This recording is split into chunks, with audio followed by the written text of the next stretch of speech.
Hi, my name is Tiffany. You've come to my YouTube channel.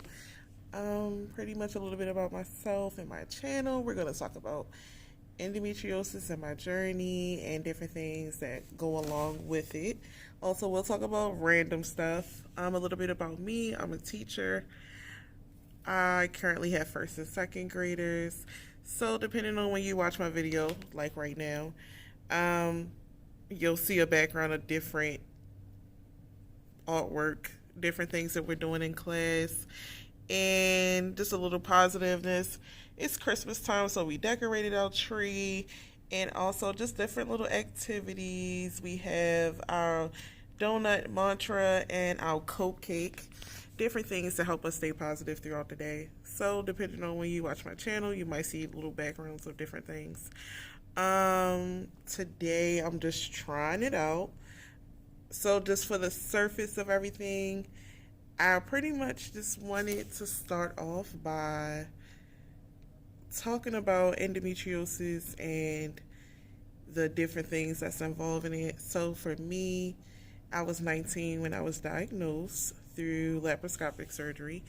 And before then, my periods were so bad, like really bad, 7 days a week, bleeding heavily, cramping. And at the time, my pediatrician would say, "Hey, go take ibuprofen when you know that your period was coming." And I was taking a lot of ibuprofen to the point where I had ibuprofen at school waiting for me when I was in high school. As I got to college, that's when it got worse. And being sexually active, I wound up telling my GYN about it. And they were telling me, like, hey, let's do a laparoscopic surgery. Because at the time, I was sick. I was throwing up all the time. I couldn't stop cramping. The bleeding was just too much. And at 19, I was just like, oh no, I can't do this. So I had my first laparoscopic surgery, my first surgery ever. And that's when I found out I had endometriosis. And it was terrible. It was really bad for my people who had endometriosis. Either you're going to have a surgery where they don't find anything, or they're going to do laparoscopic surgery and they're going to find everything. So for my first surgery, it was a mess. I call it a wildfire. It was a mess. Um, Pretty much I had endo everywhere, in the rectal area, all over my uterus. It was growing towards my bladder. I still had my appendix, so it wasn't too bad, but it was just everywhere. So they did ablation, which is pretty much like they're burning the surface. It's not like excision where they take out a large chunk of it. So if it's like this much in excision surgery, they're going to take out this much. They want the whole surrounding area. They want to make sure that they get to the root of it instead of just picking on the surface of it where it's a potential that it can grow back.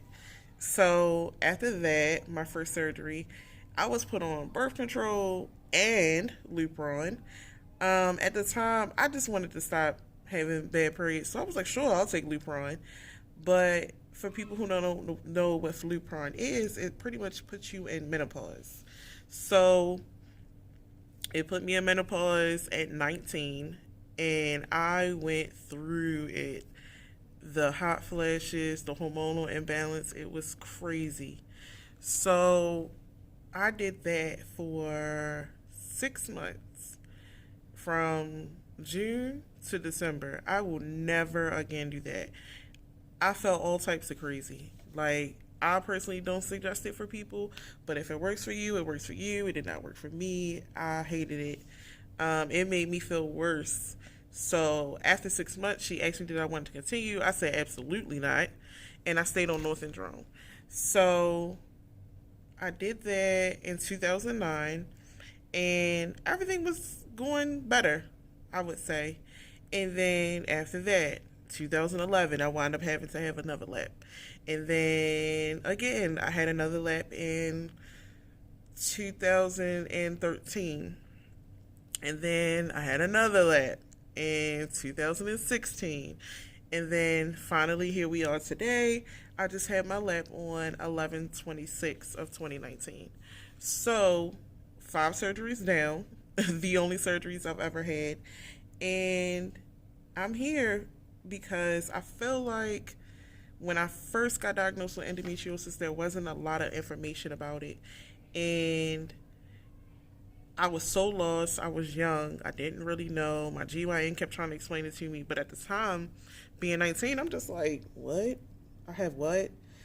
Oh, okay. What I got to do? But as I got older, I'm just starting to really understand and advocate for myself and keeping other people informed. So my channel pretty much is to show you through my lens, my perspective of how my journey is going. And I want to be able to go in depth and talk about everyday things, so what it's like to have endometriosis and other illnesses that might accompany it. Because me personally, I have asthma, I have IBS.